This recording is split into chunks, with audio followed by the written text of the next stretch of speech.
content. That's perfect. Okay, cool.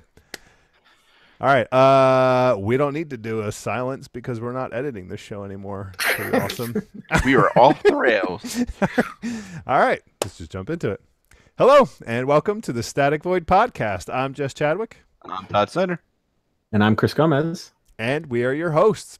We're recording this on the evening of January 23rd, 2018, and tonight we're going to talk about somewhat of a specific topic, but something that I in particular feel like I just don't really have a solid opinion on it, and that is distributed service communication patterns.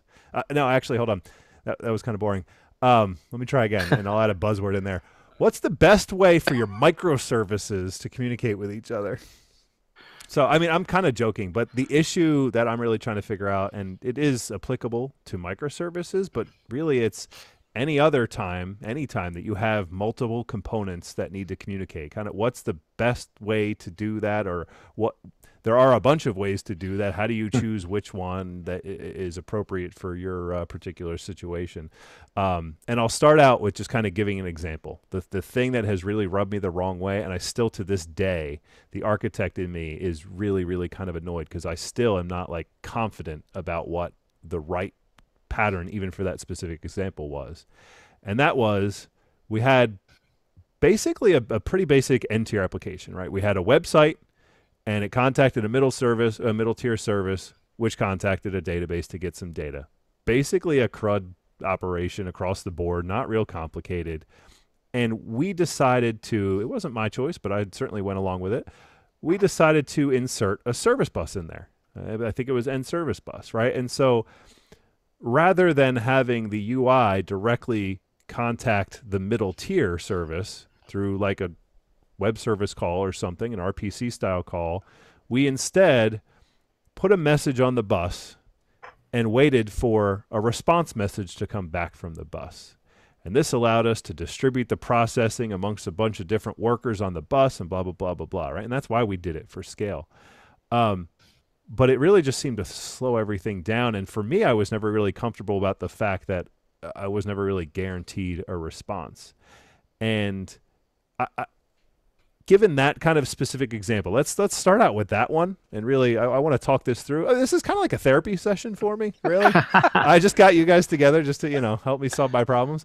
But, I guess let's kind of start talking that one through. And then I want to get on into, what if this were microservices? Because it is even more relevant today with the emergence of the popularity of microservices, where now you have a bunch of middle tier services talking to each other, and they have to do it quickly, efficiently, and scale and all of that stuff. So, what do you think, Chris? What would you have done in that situation? Do you think? So, do I have it straight that you had your front end making a call to what classically would have been like a middle tier, but instead, what you did is you took this request, and because you wanted scale, or they wanted, I'm saying you. Like, yeah, sure. No, you can say you me. picked it off. Sure. So because they wanted scale, you said, okay, well, here's the request. Let's pass that off to one of many processors. Yeah. But while we're waiting for that response to come back, we're making the front end sit.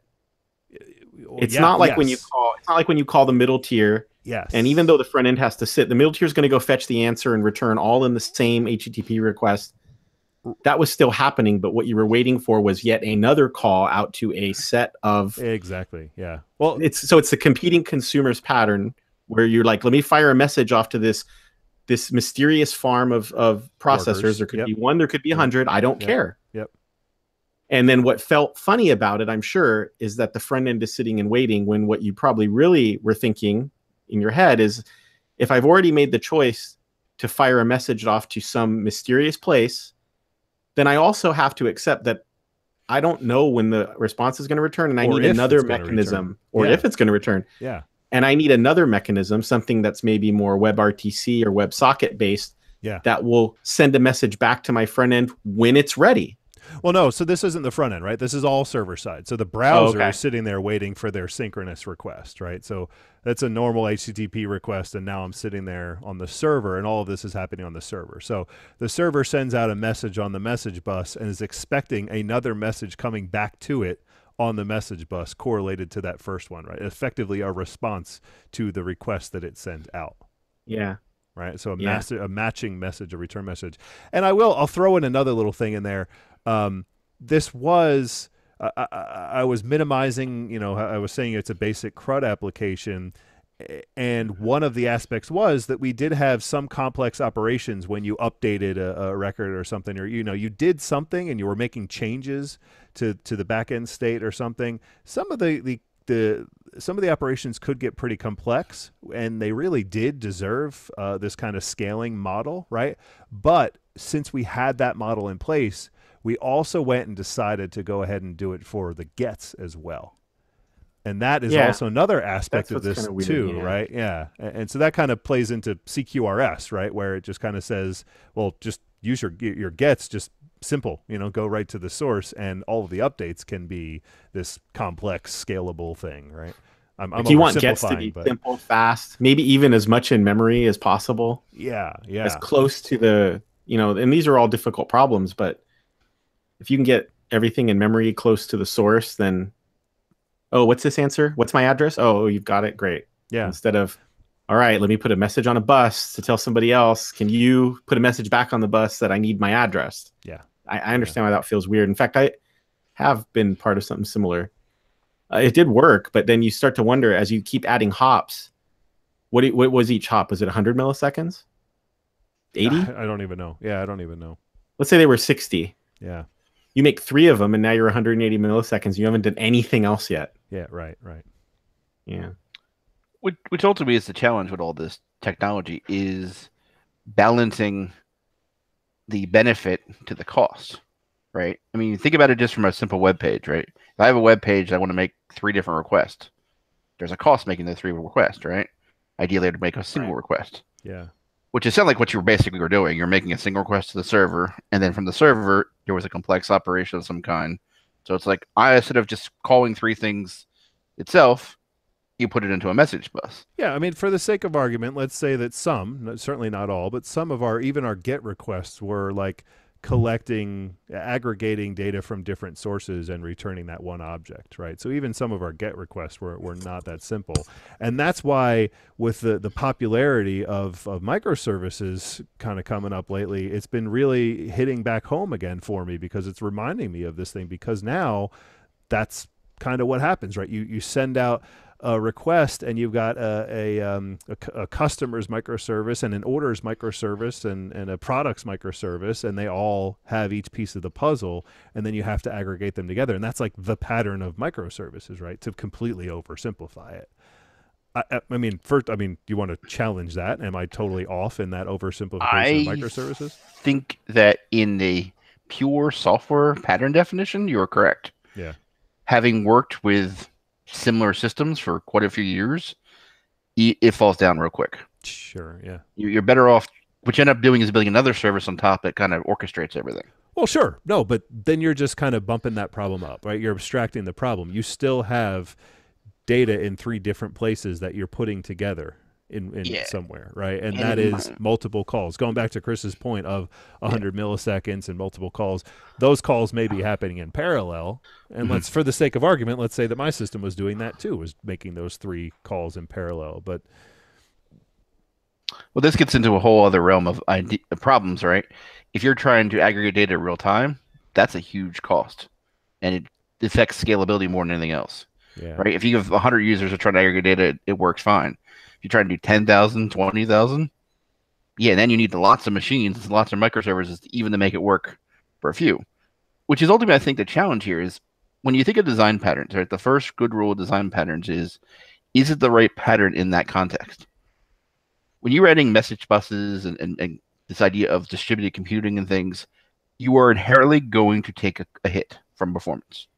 It's just the nature of how this works, because you have state that has to move from one service to another service, and a lot of times that state has to have more information than just customer. Right? If I need to ask the order system for orders, I'm not going to ask them for all the orders. Right? I'm going to say, here's a customer or something, or at least a piece of that information.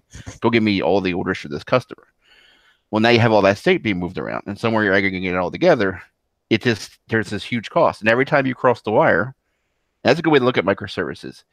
even though they can physically be next to each other, it's like crossing a network wire, right? It's hopefully instantaneous in a good system, but you're going to whatever state you're going to pass back, you're going to serialize it, bring it back to the other service, deserialize it into what you're going to work with, and then you have to go along the way. Which is ultimately what a message bus is doing, right? It's taking a message or some piece of information, it's putting it somewhere, somebody else is watching it, and every time it wants to take it off, it has to serialize and deserialize. I'm not really buying that, though, because even if we're doing the alternative, the RPC, right? That's what I call that's a common alternative. Remote procedure call, right? That just basically the simple web request, an HTTP request, and you sit there and you wait for the request to process, and then you get your response back literally in the same channel that you requested it, right? That's what when I say RPC, that's what I mean. So if you compare it to that approach, which is very straightforward, very simple, still prone to failure, right? What if that request fails? What if the network fails? All this stuff. There's still a lot of failure, which is why one of the other reasons that we were hoping that messaging would add kind of resiliency to this. But putting that aside for right now, you still have the same thing. When you're talking about serialization of the message and deserialization of the message, it's still exactly the same thing. The client, the request, has to create that message, serialize it, send it over the wire. The consumer, the server, the thing that is producing the response eventually, has to deserialize the request, process it, and then serialize its thing and send it back. Right? Am I missing what you were? Basically, as far as I'm seeing it, the message bus is just a different channel. I don't really see how there's additional overhead in this. It's additional layers, right? Sure, but so I mean, let's go to traditional application, right? I go from client to server. I send an ID. Give me customer and all its orders, right? All I need is to send the customer ID. You make a couple database calls. You aggregate all that data together. So where have you paid the serialization cost? You pay the serialization cost from the database to your objects to what goes down to the client. If I introduce 2 microservices, I've increased that by 2 now, right? This is the idea. This is the ultimate challenge of scalability and performance do not work together. They actually can contradict each other. So the idea of microservices, the idea is, if I have 10,000 users, I could just say, put all these out into a system, and you scale the microservices up and down, and everything's happy. But I've incurred a cost. And if you have a simple enough system, the overhead could be too much. Or like you said, the Git operations, right? This is, I think, the problem that a lot of developers face is we live in a world where we want to try to make everything perform well, and sometimes there's not a silver bullet, and that's the problem, right? And like you were saying, whether it's RPC or microservices or distributed system, there's going to be serialization, right? The question is, if you incur the extra hop, what are you buying? Why did you choose? What was the advantage of the service bus? You talk about resilience. Okay, for resilience, that's a plus. But then you have to balance out with everything, the drawbacks. That's my point. There is an inherent overhead, I guess is the right word, by just simply going from a monolithic approach to microservice approach. Not saying one's right or one's wrong. I mean, I actually think if everyone's followed our podcast for a while, we all were big components of componentization, right? We wouldn't create one big long function to do this. We'd create different classes and things to do it. Now, instead of just calling class A, class B, we're putting those behind some kind of service, right? Yeah. So let's talk a little more about RPC. So when people think about RPC, there's a lot of, at least in my experience, a lot of negative association with that. Because people think of the whole idea of the traditional class, right? If you go back in time to DCOM and Corbro and some other things, that was kind of this magic idea that in COM days, we'd have an object, customer, right? Now we want to go get the orders for customer. We are supposed to not care where that was. We're just simply make a call, and behind the scenes, COM and DCOM would magically figure out, that's on a whole nother server, right? That was the benefit, or the so-called benefit of something. Right. But the idea was you were still communicating it like it was an object. You weren't treating it like a service. So when you look at something like HTTP was a game changer, right? It forced us to force everything down port 80, right? And at the time, XML was the answer to all questions, right? Now we've moved from XML to JSON, which is obviously a smaller footprint, but it's still the same challenge, right? We're just taking some set of state, and we're just moving from one place to another. Right. How you choose to do it, you should only introduce layers when they provide a benefit, right? Because you're adding complexity, right? How many developers know end service bus or some other service bus system? Or in my case, the application I work here on recently, we've been working a lot with Service Fabric, which is a great and very interesting and powerful technology, but it has that same inherent problem. Every time I want to call one service to another service, there's some hoops I have to jump through to make that work. And I have to kind of balance out with, okay, how much responsibility do I want to give this service for that service versus what I'm really trying to solve.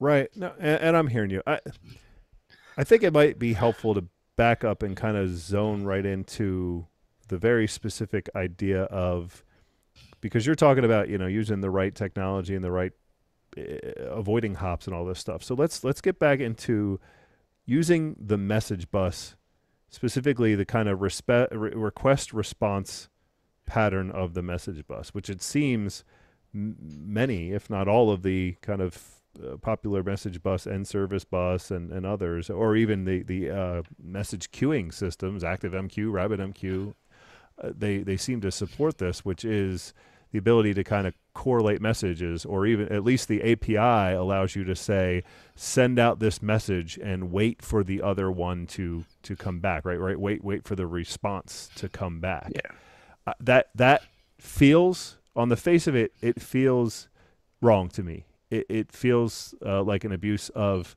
the technology, because for me, messaging or eventing and message buses are at least primarily for, or best for, when I send a message, it's more of a broadcast, an event. So this event happened. It's mostly for eventing. And maybe that's just a limited view of maybe I'm just viewing the technology in a limited way, but it feels like using it for more of that is kind of an abuse of the technology, right? That is what it's best for. And you get 0 to many listeners for this one event, and they can handle it in different ways.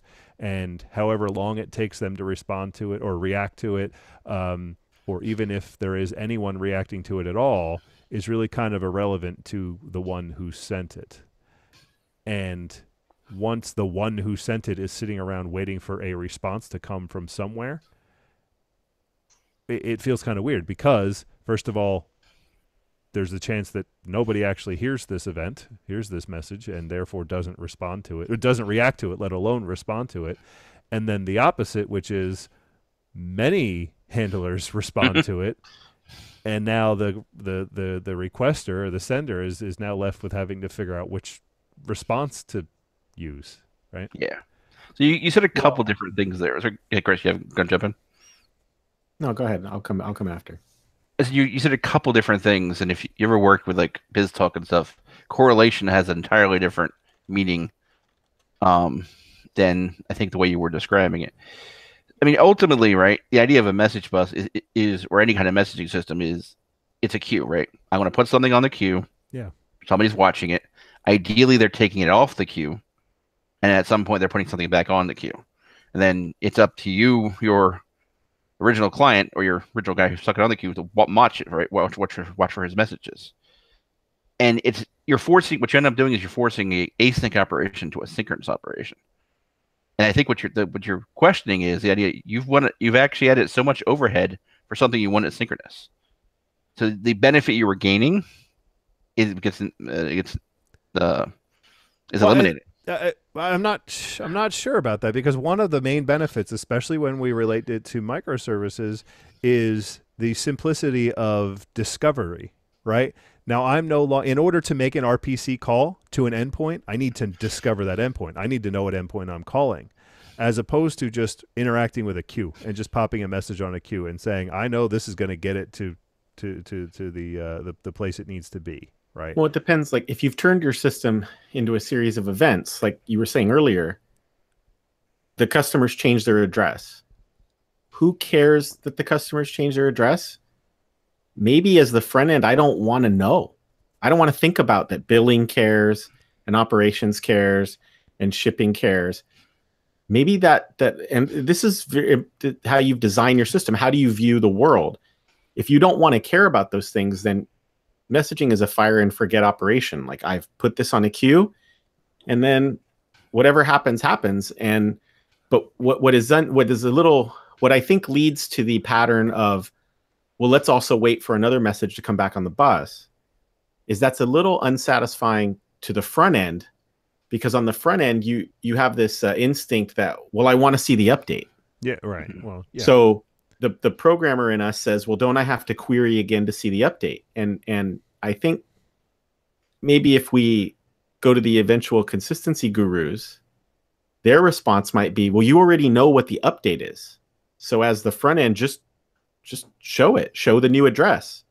It's not your worry that it hasn't gotten to shipping yet and it hasn't gotten to billing yet. You know, these fictitious departments that I'm making up. Yeah. Or systems, right? Or other computer systems. One could be a mainframe system or something. Sure. Who knows how long it's going to take for it to get up. It could end up ending up on somebody's printout just because that's what the process leads it. It goes into somebody's mailbox, and that this service's job is to put it on some clerk's printout, which he takes every day and puts on his clipboard. I don't know. Right. Yeah, you know, yeah, that's an executive realistic. that doesn't use his computer much. A report gets shittered at the end of the day.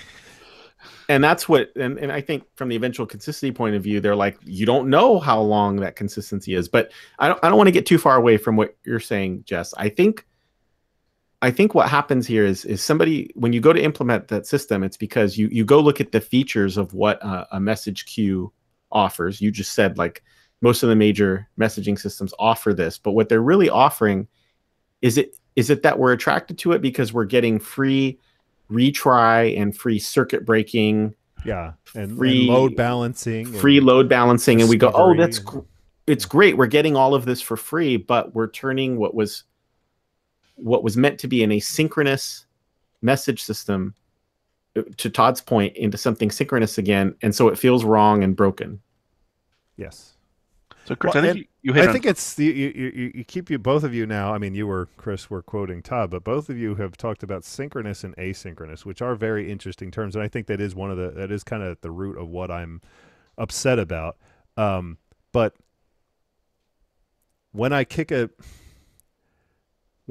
message onto the queue, a request onto the queue, and then I wait for the response, that waiting can be literally a blocking and wait, or it can be, I can have an event handler that when this response is sent back, I can then kind of come back to life.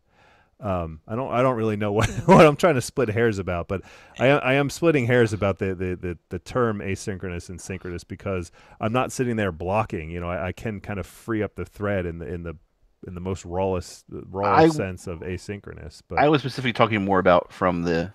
So remember the UI, right? The user did something in the UI. They've kicked off this operation. Yeah, sure. Yeah, They've made a call. Yeah. They are waiting for a response. Yeah. Right. Yes. Behind the scenes, Microsoft has made it easier, right? Where they think of wait, and that kind of magically makes it work for you, right? Yeah. It kind of tricks you into thinking it's asynchronous when it can end up being synchronous. That's a whole other story. Yeah. Yeah. All right, I take it back then. We can move on. So I think it may be helpful to kind of talk about, and I'm going to give a very high level example of something I worked on many, many years ago, that there is an inherent idea of when queues make sense, right? Chris has mentioned something about you already made the change, right? So you don't have to, like, if I'm typing an address in my screen, right, and I hit submit, I'm not going back to the server to figure out what the server has. I've already changed it in the UI. When we get into something a little more interesting is when the user makes some kind of request, like a search. Search engine is a great example, right? I type a search word in, some settings, and I hit a button. The UI doesn't have that data, right? We have to go off and make that request. Now, in the way search engines work is they don't go searching the internet as when you hit that button, it's already cached ahead of time. But if you had a queuing type system where in your database, right, you had to hit, let's say, keep it simple. When a request came in for some search term, right, let's think a bill code or something, and you had to hit 3 different systems, right? So instead of you hitting system 1, system 2, system 3, and then making the UI wait, ideally, you would queue up. The UI would make the request and say, hey, whenever you get back to me, let me know. I'll move on. Let the user do on something else. And I think in those type of systems, the idea of a message bus system makes sense, right? Because I don't want to make things block and wait. It's when you take a technology or pattern and all of a sudden you're trying to make every operation that way, what seems great on paper, there's a cost. And that ultimately is, you said that your architect in you was feeling that like this is wrong. That's the thing you were feeling. You're like, I'm taking this what should be a simple operation, go to the database, get a customer, put it on the screen. Now I'm like, hey, customer requests, go send this somewhere, and I'll wait till you come back. Okay, so when is it appropriate to use that then? I mean, it's in the API, right? So when is it appropriate to use that request response on a message queue? When is it appropriate to use a message queue in the request response style? In my opinion, it's when you're going to make a multiple operation call that you cannot control, and the UI can move forward. But then what are you waiting for a response for? You're not. You then need to move that queuing operation to the client. No, but then you are, right? That's what I'm saying. That's what the API is make this call and wait synchronously, block until this comes back. And the point I was trying to make earlier is that can be asynchronous blocking. But yeah, I mean, basically you're not responding to the initial client, the browser request, let's call it, in a web scenario. You're not responding, you're not completing this operation until you receive a response back. That is the API. When is that appropriate? Again, I think if you have to make a call out to a system and you don't know when it's going to come back. Like, say you're going to call it some mainframe, right? And you're going to call a job on the mainframe. It could be a minute, it could be 3 days. You don't know how long it's going to take. Don't we have to accept that that's every call? Like once you make a call.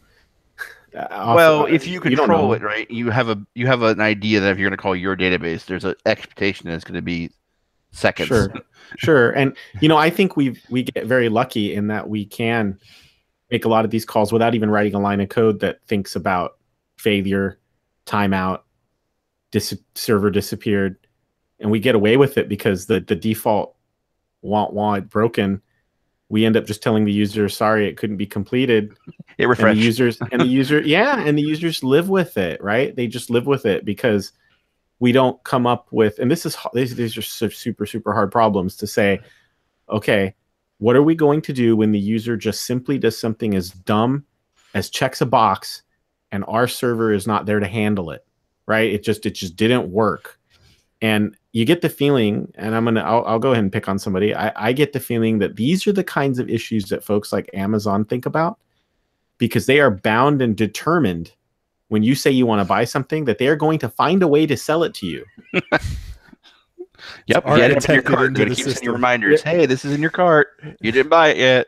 It's in your cart. But even by finding a way to sell it to you is that I've gone ahead and okayed the purchase, but now, because of the world is busy, my internet went down, whatever, they have to think through all of those scenarios of, well, somehow I want to make you happy as a customer. I'm going to try and sell this thing to you. So we've got to figure out what to do if you ordered and it ended up being out of stock. Oops. Or you ordered and the order kind of just went away. What am I going to show you on the screen? Am I going to say, sorry? Mm-hmm. Sorry, we stink. Go buy it from someone else. They're not going to do that. Yeah. And definitely in Amazon's terms, right? They need to get that process your credit card right away and things like that. But in a line of business application, sometimes you do not have that luxury. Yeah, so I actually thought of a good example of this.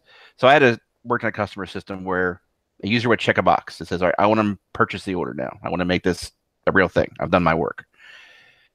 But we couldn't actually move it to that state until it got a date back, and that date came from another system. So we ended up doing is basically storing, you've made this request, the request would happen some other time, and until that time, the UI would just be in pending request, right? And they could actually leave the app and come back. So it wasn't even like where queuing would help us per se. It actually ended up being a queue behind the scenes. But basically the idea was we just simply moved the record from this state to that state, and the state was, hey, I'm waiting for something to happen. And eventually it happened. Our data got updated, and when the user came back, it says, oh, great, now I have my order date and I'm done. I can move on to the next piece. So I don't think we're really addressing Jess's real question, though. I think the question is, is there a benefit to all operations being pub sub or on a message bus? Right. And one of the aspects of that question, one of the bigger aspects, is all the operations, right? Including the simple gets. And is that one of the big differentiators? I mean, if we separate get a read from any other write or change or update, delete, anything like that, we separate the reads, is the answer more clear? Is it clearer or not? Is it still fuzzy, right? Is it, so if we focus just on the read, Mm-hmm. is there, are there times when we would want to prefer that messaging pattern? We would want to use that messaging pattern over just a simple RPC style, right to the middle tier, maybe even right to the data source, and just go and grab that data. When would we want to introduce a messaging request response? I would say is when something else has to happen. Another action is dependent upon it. So if I'm going to bring back a customer, and like I don't know, maybe it's monitoring on the system or something, or you have to validate something. It's hard to come up with such an abstract thing. Well, and that's where I get to, right? And that because just using the messaging platform to me opens up so many opportunities. Now, you can do the same thing with an RPC call, right? You can attach listeners and handlers and stuff onto web calls as well. You can watch HTTP traffic and react to it and log it and audit it and all that stuff. That's what Splunk does, you know. But I just feel like when you use a message bus, you open the message itself. It's a first-class citizen. The request is a first-class citizen. It's not something like an HTTP request where you can watch and log and then maybe react to that event, but you can actually access the event itself in real time and be a first-class citizen. If you, and by you I mean a piece of logic that wants to operate on that thing, you can actually be part of that pipeline just by being added to that ecosystem, right? So you join that message bus and you say, hey, I'm interested in hearing about these messages. And now all of a sudden you're participating as a first-class citizen right along with the other services that are, for example, in this example, actually going and getting the data and returning it to the initial caller, right? And so now you can start doing stuff. And so there are still other ways to do that with an RPC call, right? You can have IIS if you're using Internet Explorer or IIS and .NET. You can attach handlers and things, but at that point you're clamping on to the pipeline, right? You feel like a second-class citizen. You're not right there. Do you understand the differentiation I'm trying to make there? And I just feel like that kind of it promotes. Right? It's abstraction, right? Yeah. It's a level of abstraction, right? If I put something on a message queue, I'm not sure what's going to happen, right? It's up to whoever's going to listen to act upon it. Where if it's more of a RPC call, I'm kind of inherently have to put everything in there. Exactly. Right? Yes, and that's kind of my point too. Is that it feels like it's against the pattern to like kind of add and attach handlers and listeners and stuff onto an RPC call because they're not supposed to be there. That true ideal RPC call is the request from the client to the server, and the server responds and it sends back, right? And to add anything onto that is kind of against the pattern, whereas kind of the fundamentals of the messaging pattern or message bus pattern is, hey, I'm going to send this message out and zero to many consumers are gonna react to it, right? Yeah. And I mean, look, that pattern works best when the task is asynchronous and the task might be handled by consumers that can work in parallel so that you don't have to worry which one finishes first. And I don't know that it works as well when there's somebody depending on 0 to n of those tasks finishing. Right. Because if you are depending on that because you're the UI, and the UI is dependent here is, did I get the message sent? That's about the most that it can really wait for. Right. Because after that, and you know, in your original scenario, not only were you waiting for the message to be sent, you were waiting for a message to come back. Well, just basically, what were you doing? Monitoring another queue and saying, okay, I expect a message on this queue to show up, and that's when I'm going to, as the web server, pick up that response, and that will be my reply to the GET. Well, the implementation is almost irrelevant because I'm really focusing on using the API. Like, so in our example, we were using nService Bus, and so nService Bus provides the API. It's literally like a different call. It's a different type of message to say, I want to send, I forget what it is now, but like I'm going to send this message, but it's not an asynchronous send. It is a send and wait for the response. And they had different names for it. It's been years since this happened. So yeah, I mean, at a high level, right? The idea is you're not going to another queue. You're going to listen on that request. Like, you're going to wait for something to come back. No. But that, so underneath, I think it is creating a send response queue. Underneath, I think Chris is correct. The point I'm making is that the reason I forget about it is because I didn't need to know, because the API kind of handled that for me, right? And Service Bus created that queue for me automatically. And since we never really went to production with this, or at least I wasn't around when we did, I didn't have to maintain it. Otherwise, I would know it better. But the point is, these APIs are doing this for me, right? I can just send out this message, and then the implementation handles it. Maybe it does create a response queue that is like destined just back to me, and so the handler that is the service that is handling it sends it back to my queue specifically, and that's how that interaction happens. But that's almost kind of irrelevant, because it can happen in any number of different ways. The other way is that the handler can send another broadcast message out to everybody with that correlation ID that says, hey, you sent me a response 1, 2, 3 here, or sorry, you sent me the request 1, 2, 3. Here's response for request 1, 2, 3. And you just send that to everybody, and everybody else but me is ignoring it because I'm the one who sent request 1, 2, 3. I think you hit on something very important there. Is the technology, the framework you were working with, made it possible for you not to care about if it was using a different queue or not, right? But again, I think the part of you that was questioning why you were doing this is you can see there's probably overhead in that. Yeah. Right. There's a drawback. I think the idea here is, when we go more into microservices, the idea of microservices even adds another level, right? Because typically they're going to be distributed. I don't know where that service is going to be physically located, right? I'm going to call something, and that technology is going to be like, hey, you need the customer maker service. I'm going to kind of bring it up over here. You're not going to know where that is. And I think that's the lure of microservices, is this idea that I don't care, right? I'm going to call something, and something will make sure it happens. Yeah. I don't care for what I don't need to be a specific port. The server doesn't need to be up at the time. There's an abstraction that makes it possible for me. And it sounds like you were kind of doing the same thing.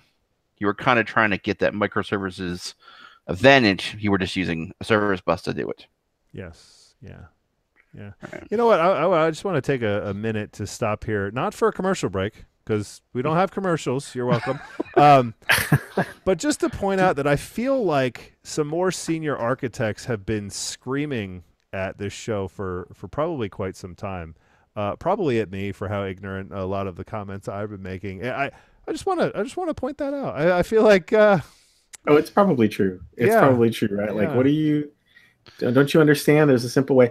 And I do think there's a message queuing pattern that was probably implemented under the hood there, where there was, for each of your senders, there may have been a dedicated response queue, and then the receivers were all listening on a shared message queue, so that, because to me it sounds like the front ends are doing this get, but 0 to N processors could be listening for it. So that's a shared competing consumers pattern. Yeah. But I want to hear the response. So I need a queue of some kind. And this, virtual queue with that I'm just going to be, it's almost like I'm looking at my mailbox for the flag to go up. Yep. Right. That email is a great example of trying to describe message queues.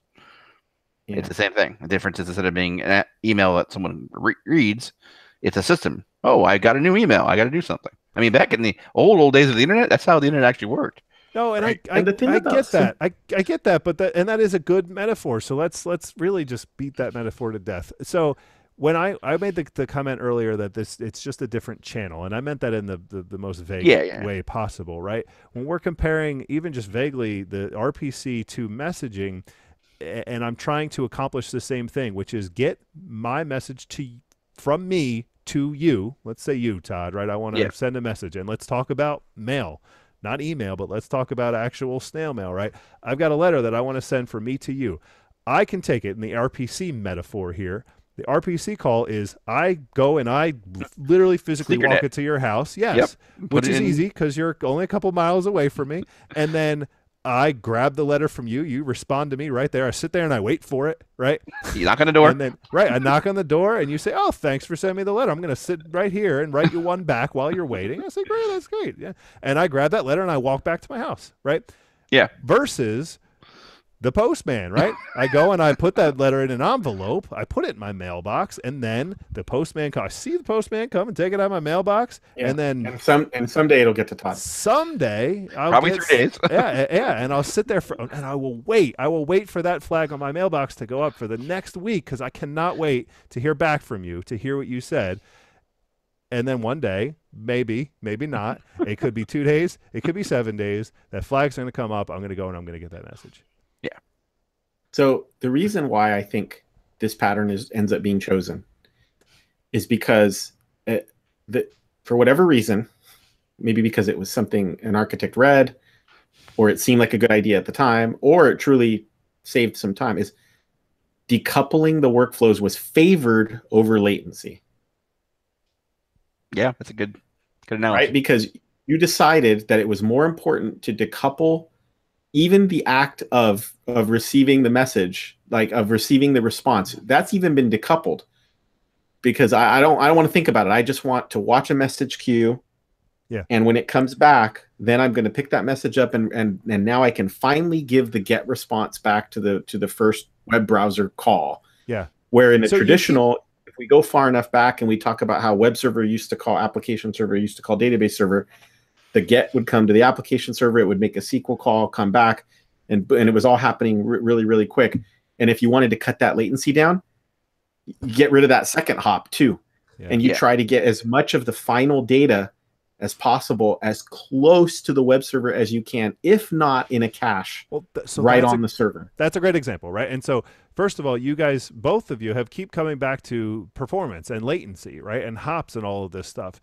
And as far as I can tell, maybe I've missed another argument that you've made. That is really the argument against it, or really the argument for RPC. I think so. Is limited latency. I haven't really heard much more. And now the kind of benefits that I'm saying are things like the simplification of a distributed system, right? I can add more listeners. I can scale this thing up by just adding more listeners to this queue, versus actually having to like add a discovery mechanism that now it's the client's responsibility, the caller's responsibility to figure out who am I going to RPC to, versus just sending it and letting the mail carrier figure out, where this house lives that is at this address, versus me literally having to like put it into Google Maps and walk over, right?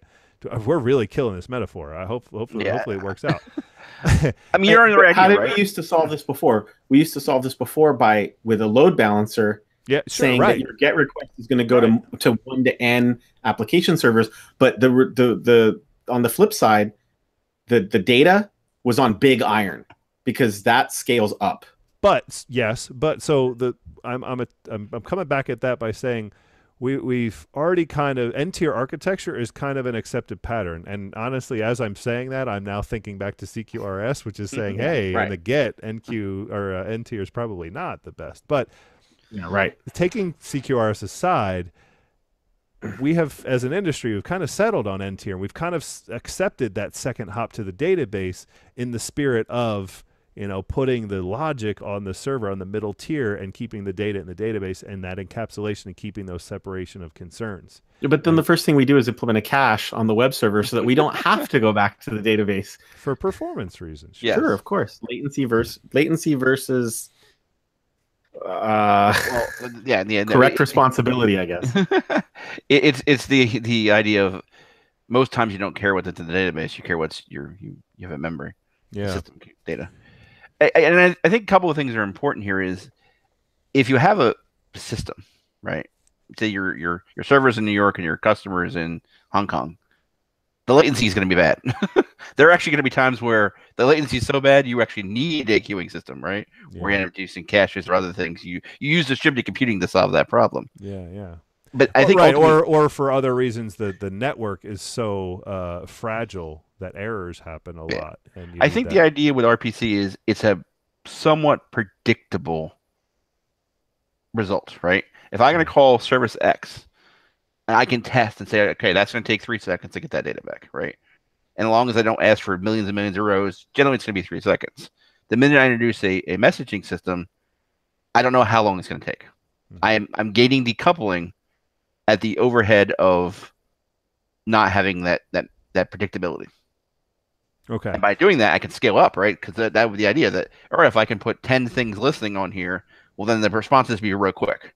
Right. Where before, if I had to go through my RPC type call, I can only scale it so far, right? I can only put so many servers on a load balance server, and I had to have physical hardware, right? If we start getting into the whole microservice idea for cloud systems, is I don't care about the physical hardware. All I care about is I've deployed this service, whether it's in Azure or AWS or Watson or whatever, and it's the minute a request comes in, the cloud services will make sure it responds and gets back to me. So I guess I look at microservices sort of as they're kind of you don't need to use a message bus with microservices, but if you were, they kind of work very naturally together. Yeah, well, right, and that's kind of the conclusion I'm coming to, primarily for those write operations, those change operations, right, where you're actually doing some complex logic and having to synchronize systems versus a simple read. So let's say I concede. So it feels like you're telling me that we did it all wrong, and that we made the wrong choice, and we should have used RPC calls, especially for the reads, but probably for pretty much everything, and using a message bus from the UI to or from the web server to the middle tier servers was just completely over architecting and ended up slowing it down. You might have gotten some other benefit though that we're not talking about, like those back-end processors might have been small, very ignorant services. They were. No, they absolutely were. That's a different benefit. And so the other benefit for me is, I mean, what is always so important, I'm trying to say the most important, but so important for me, is developer productivity, which maintainability is kind of goes hand in hand with that, right? The ability for developers to come in and use the system, make changes, get those changes out into production. That is at the top, except for perhaps performance. Well, but you know what I like though is, okay, so did you get this? Because this happens all the time to me. Is since you had these systems that were pretty ignorant of the world they lived in, these processors that were just, that they were sure they were responding to GET requests, but they didn't know that.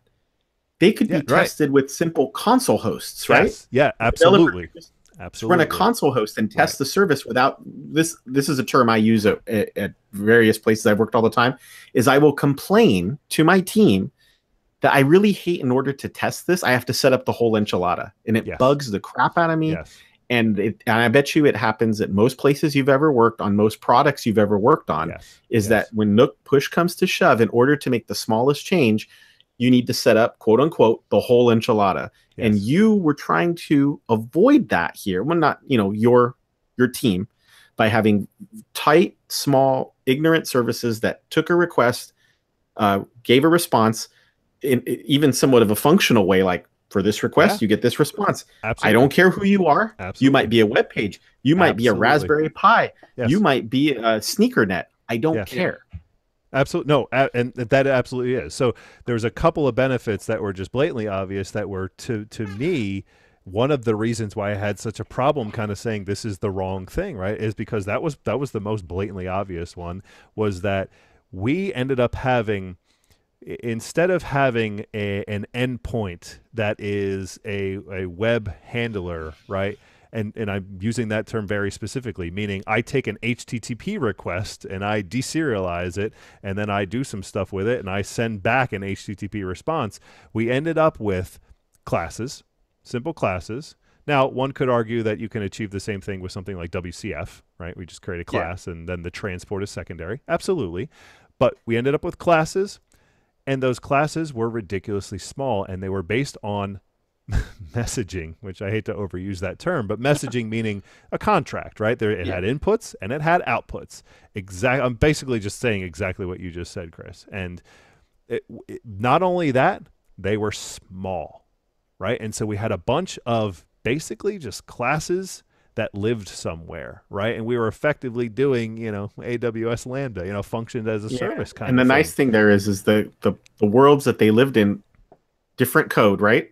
Yeah. So now you can treat them generically. Yeah, yes. And like you're each testing of these classes. thing. Yeah. And when you wanted to add behavior to the platform, now it became a platform. It wasn't an endpoint. It wasn't an application. It was a platform that you could just add new functionality to. So you wanted to add a new operation, bam, you just put it out there, right? And we're not dealing with microservices, or maybe you want to call them microservices. I don't know. Now we're getting into semantics. Yeah. But I had this piece of functionality that I could just throw out there on the network. And the reason I could do that is because I was using a queue, a messaging queue, as kind of the platform, as the communication of how this stuff got routed and everything. Are we describing like a homegrown version of Azure Service Fabric? I guess. Well, yeah, I was gonna say that. Or the funny thing is, you guys end up using a message queue.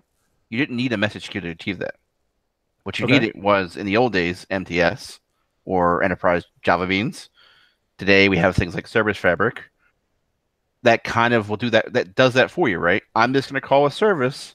The Fabric figures out that how do being I load discovery. up that service. Yeah, it does all the discovery. It manages everything for you. It's a runtime. In your case, what you were doing, you were using End Service Bus to achieve that. But in order to buy into it, to get it to work, you had to use a queue. But even then, with, and now I haven't really used them in practice, but with Service Fabric, aren't you calling? Isn't it kind of RPC based, where you're calling like an interface and calling an operation? And same thing with WCF, right? If you're going to create a WCF service, yes, you achieve the same thing, which is just regular classes that it doesn't are ignorant of the transport usually. Yeah. But when you eventually turn them into an RPC call, meaning that as the consumer, I need to know the interface of the thing I'm calling, then I need to call it.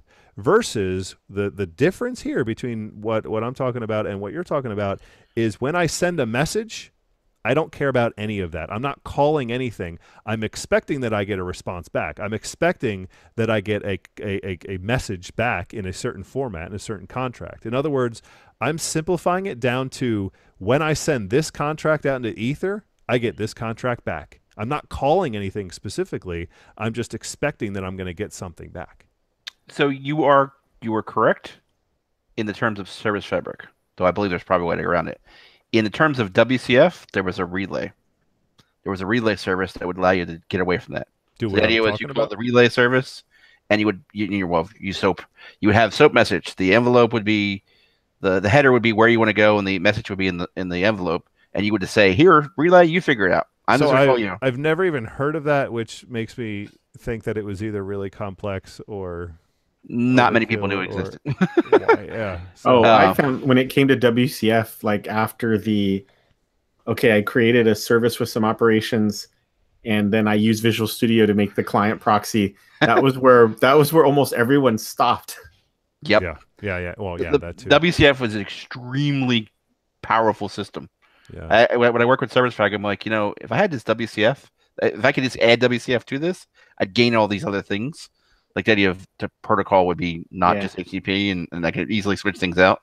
Yeah. Right. And there are ways for instance, the system I'm working on recently, we're actually using remoting, which I'm actually trying to figure out if it's actually .NET remoting, because I've seen some COM errors come back.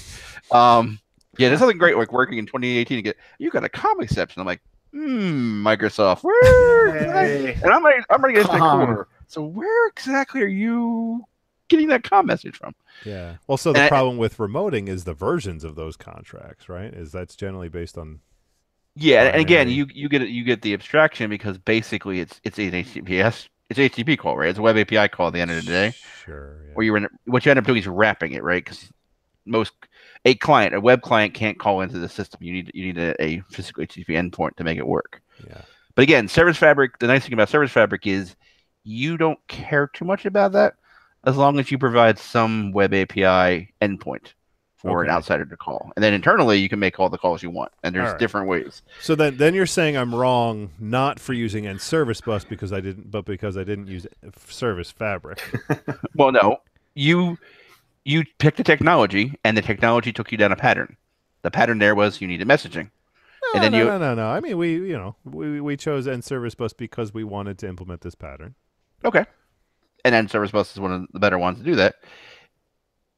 But there are other options, right? And then there's other options that have pros and cons. You talked about one, the idea that there may be still a tight coupling. Even though you're gaining abstraction, you still have to deal with, this is the message structure. While before, you're not calling the endpoint, right? You're just putting in the mailbox, right? Use our metaphor again. Nah, now I completely reject that because there's always a contract, right? Whenever you have a request response, whether it's RPC or message based, you have a contract, right? When the message has a contract. Yes, the message has a contract. The messages are the contract. Yeah, when I send this, I expect this, and I expect it to be in where this format. The thing is physically located is irrelevant. Yeah. When you have we'll use a WCF example. Chris talked about it, right? I generate the proxy. Now my proxy is specifically talking to that endpoint, right? I actually have to tell it, don't use the endpoint you hard-coded in your generated code. Use this endpoint. Yeah. And then I have to deal with all the other overhead. Where at least with microservices and Service Fabric, you kind of get away from that to a degree. Well, it hides it from you. It still happens. It just hides it from you. Yeah, like to use your example, you were still using a queue, even though you weren't specifically saying watch for this queue. You were simply saying, I want to stick a message out here and I'm going to wait. Yeah, I know a response to come back sometime soon. Yeah. Okay. So then, getting back to the other benefit that I saw, and tying it back into developer productivity, was the notion that everything, and then this is also kind of talking about the fact that the gets and the reads and everything else, we were taking the same pattern. As a developer, if I wanted to add new functionality, this is how I did it. Right. I went and I threw that. I created a message, a request message. I created a handler for that message, which returned a response, and then I just went and called that by sending something out of the bus. And I did that whether I wanted a read or whether I wanted a change operation. So let's get into that. And that was very productive, right? It was just kind of the one pattern that developers had to learn, and you just kind of knew how to solve your problem, whether it was a read or not. And I'm very deliberately separating reads and not, because even some of those reads were complex enough in the case of like aggregates, where I needed to go to like 5 different sources to collect this aggregate object. Mm-hmm. Some of the reads were complex enough that this model and the latency, the performance hit of the latency, actually made sense. It did pay off.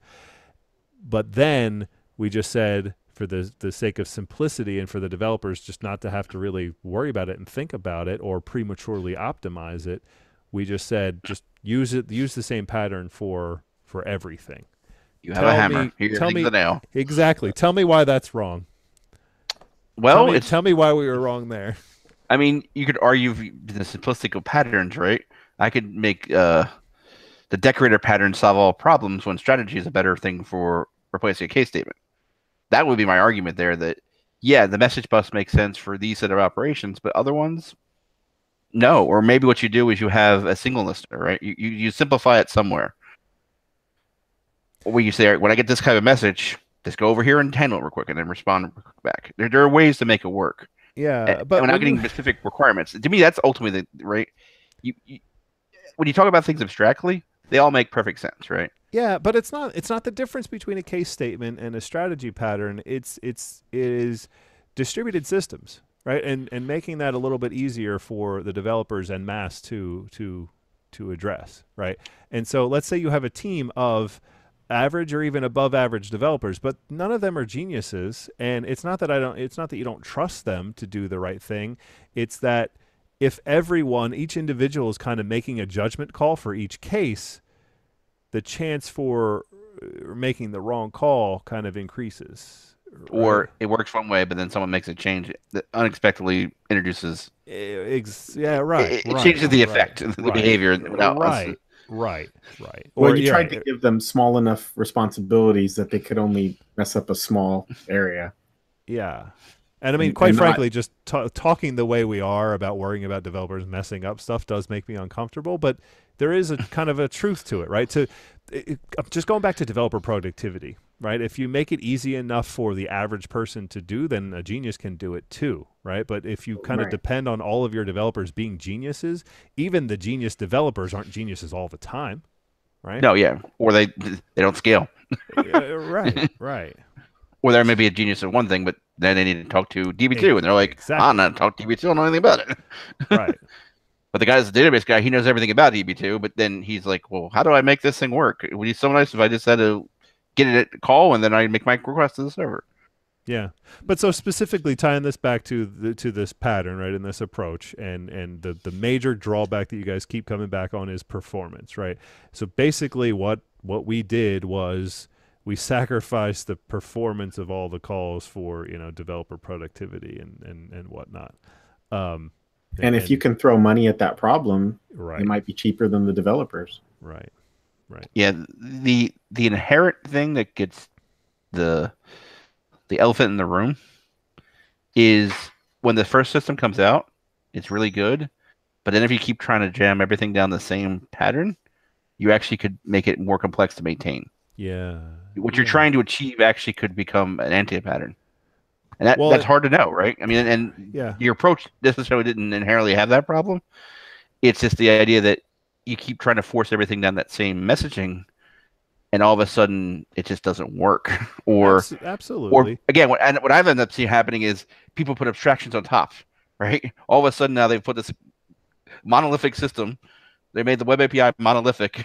Behind the scenes, it's all great, but then every time someone wants to make a call change, they all have to go to the big WCF project and make a new method. Well, no, but right, and we just hit the hour mark, and now we're about to go into the conversation of monolith versus distributed and microservices, right? Like I'm not. Those really are all sure. buzzwords, right? Microservices is the same way we've done. No, but my point is when you're talking about complexity and abstracting things out and making things more modular, now those modulars, those modules need to communicate with each other and need to coordinate with each other. That is simplified by just not breaking them out, by keeping them as a monolith, right? In the most abstract terms possible. Right? I mean, that's fundamentally your argument, is that the more you break things up, the more complicated it gets, that system gets, just because there are more things interacting with each other. But then the logical inverse of that is a monolith where everything is the same. Yeah. Or you're just saying that you should be in the middle ground. In my experience, because I'm the Mr. Solid guy, right? Yeah. I want to see a small class or small services, one page of code. Don't make me scroll the scroll bar.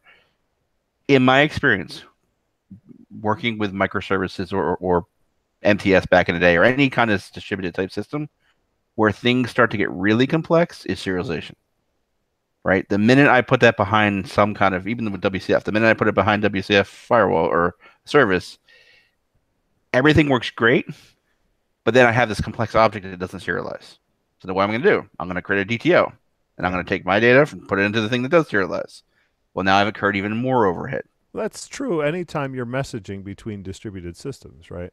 Yeah, and well, think about it, right? I mean, JSON day-to-day makes things a lot easier because JSON says, hey, I can kind of serialize anything, really, to JSON because it's a big, long string. The web is inherently distributed, right? And make a call from a dynamic environment to your server, I can send you anything, right? It's a contract, but ultimately I'm just sending you a big, long string saying, I hope you can figure it out. And we have great technologies like MVC and stuff that with model binding, it generally figures everything out for us, right? Where in the old days, when like an RPC call, like COM days, you if you didn't match that contract directly, you'd be like, comment or I unknown error or something. Yeah, sure. So the abstractions that make it HTTP make it easier for us to things to sort of work, or not have the inherent overhead of, well, I got to be specifically exactly match the structure. It makes the contracts more lenient. Yeah. So ultimately, I think it comes down to this, and I think we all agree. The idea of microservices or breaking things down into the smallest possible unit makes sense. That's not a wrong thing. The question is, once you've done that, and I think it's ultimately what we're trying to talk about today, is now how do we communicate, right? Messaging is one way, just using something like Service Fabric or some other runtime that does the clustering technology and the other things is another approach. A third approach is the evil thing that no one wants to talk about anymore, but it actually was quite powerful, was BizTalk. BizTalk actually made a lot of this stuff really easy for developers. Now, the problem was you had to have a PhD in BizTalk to even do a simple thing. But ultimately, or any kind of like old EDI type systems, they were very powerful ways of they just made everything work because you were just like, it's just data. I'm going to get data in this format. And when I'm done, I'm going to say, well, when I get this data in this format, call this over here. And I don't care. I'm just going to put that endpoint there and it's going to work. So there's lots of patterns. There's actually there's a Martin Fowler book, I think, gonna quote the name wrong. I think it's Enterprise Event Integration. Event Sourcing Patterns or Oh, something. event sourcing. Yeah. Yeah, I think that was what it was. And or messaging, event messaging. That's a pretty old book, but it kind of equated to that same thing. The idea of taking a complex server system.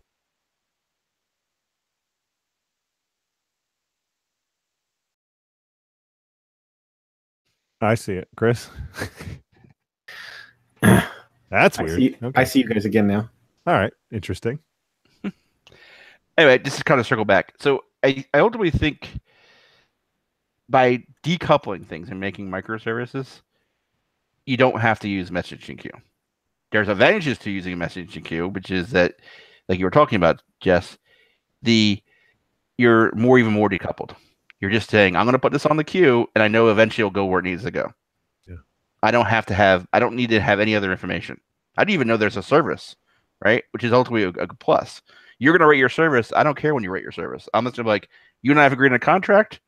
I'm going to stick it on the queue, and someday you'll deploy your service, and it will see that message and take it off.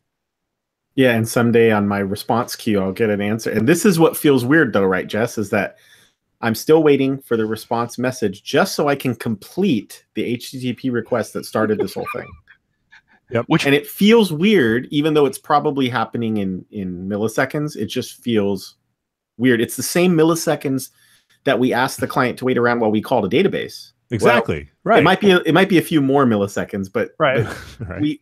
we still were making the client wait around regardless. But that's not something to gloss over, right? If we choose the RPC approach, we are still blocking and waiting for that response. The browser knows no different. It still takes them 300 milliseconds, or to your point, maybe 350 or 400 milliseconds, but like they're still waiting, and then they eventually get a response. I am still waiting. When the server, is when I'm making the web server, the web application on the server, when I'm making that call to the middle tier directly, I'm getting my response back in 200 milliseconds. I'm still waiting 200 milliseconds versus throwing a message on a queue, waiting 300 milliseconds and getting that same response back.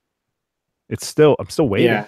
Waiting Somebody's still waiting, because even if you said this, well, I'll be super clever and I'll actually close that GET request and use a different type of response mechanism, whether it's like a WebSocket or something. Yeah, well, guess what? Now the user is waiting. Right. Yes. Yeah. So somebody's still waiting for UI to change in your example.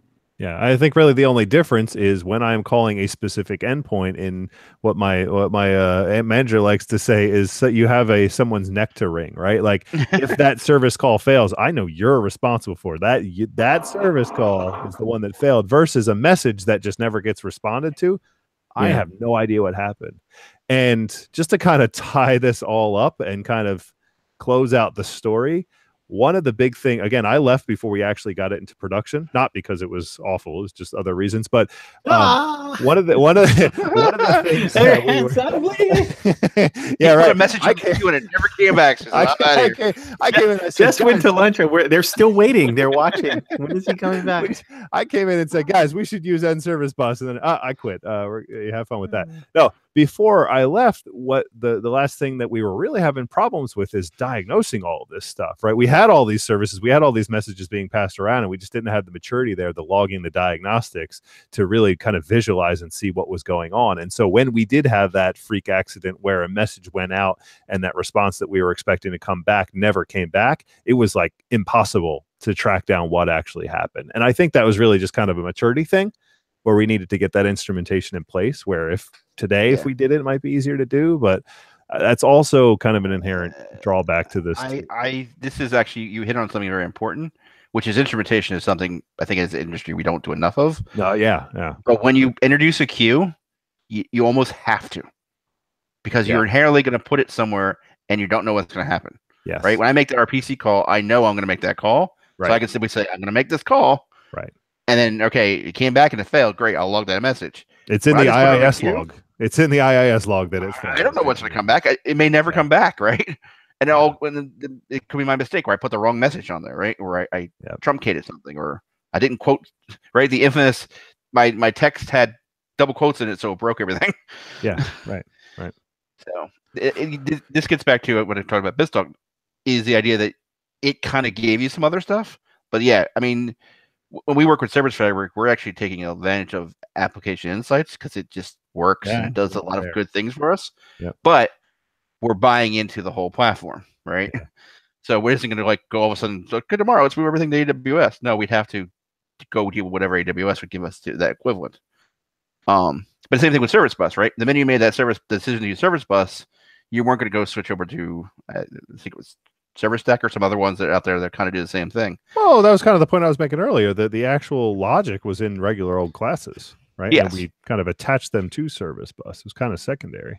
But what you needed to do in instrumentation was around Service Bus, right? Yeah, sure. You needed to have something would monitor it, which by putting into a queue, it's a little easier to do that because you simply say, hey, every message that comes through, log the message, send it. Right. Chris, any closing remarks? No, other than we kind of talked about the same scenario for a little over an hour. That was interesting. But we only really scratched each of these choices either added complexity, removed complexity, added latency. I found it interesting that in order to reduce complexity, you said, let's create a system of classes that limits the developer's play area and makes it super easy for them to work day to day.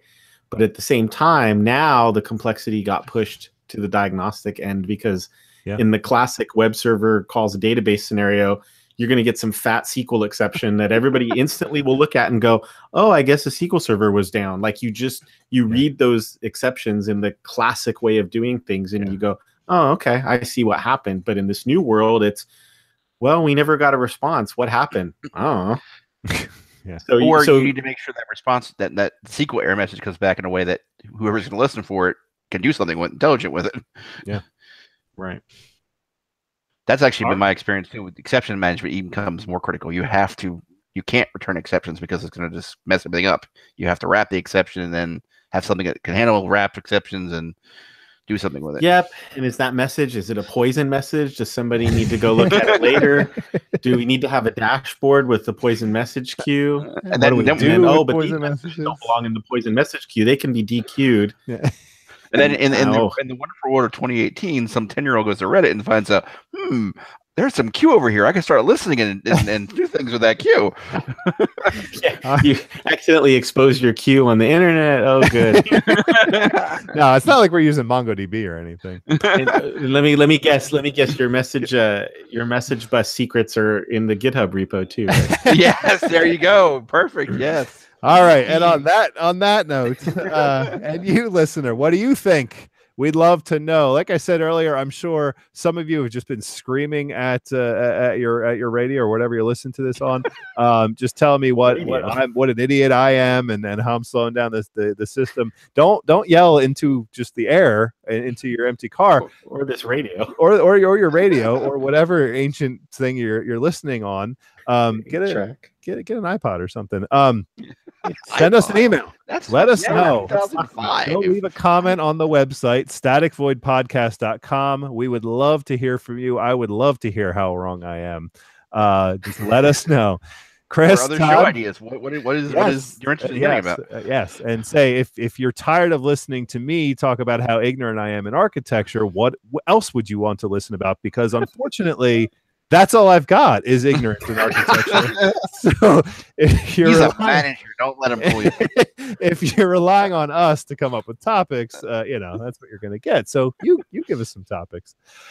Chris, Todd, thanks for the chat as always. Yes. Yeah, thank you. And thank you, listener, for spending the time with us. We hope that you enjoyed it, and we look forward to seeing you next time on the Static Void Podcast.